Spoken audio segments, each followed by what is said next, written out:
It's been rather hot, so we've not been in the fruit house for a while, but it's time to get back in. What's really good is that the cherries are ripe. See that one there? That's just ready for eating. And I have to say they're really, really sweet. However, we've been worried because the crop on it this year is not as good as it was last year or the year before. So the thing may be taking a rest, or there might be something fundamental wrong down at the roots. So what we need to do is think about what we've got to, what's on the plant at the moment. Look at that there. These are the fruit buds for next year. And those need to be fed now. So we need to give them some nitrogen and we need to give them some potash so that they can develop. And really, in order to get more young growth onto this, I would be tempted to take 1 or 2 shoots out.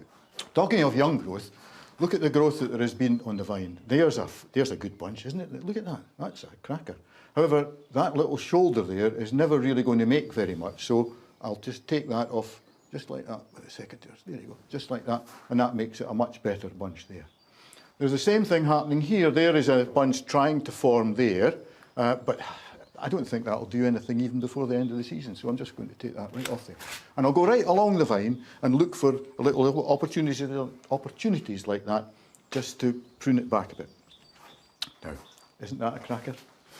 This is Jim's plant. This is Salvia amistad. Absolutely stunning. Look at that.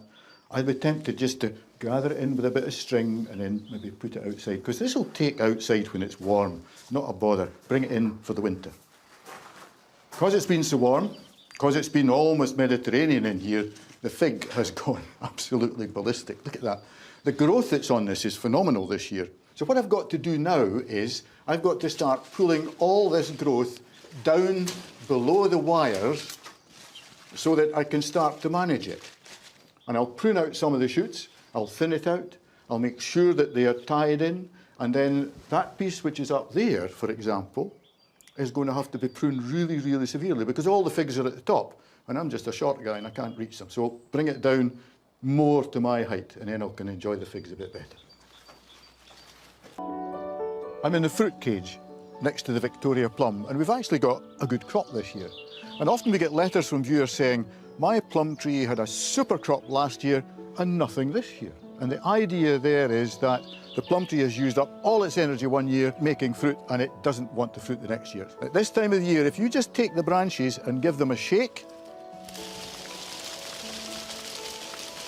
all the immature fruits will fall off and then you can thin out the other ones until you've got a crop which you can handle, and that way you'll get a decent crop both years.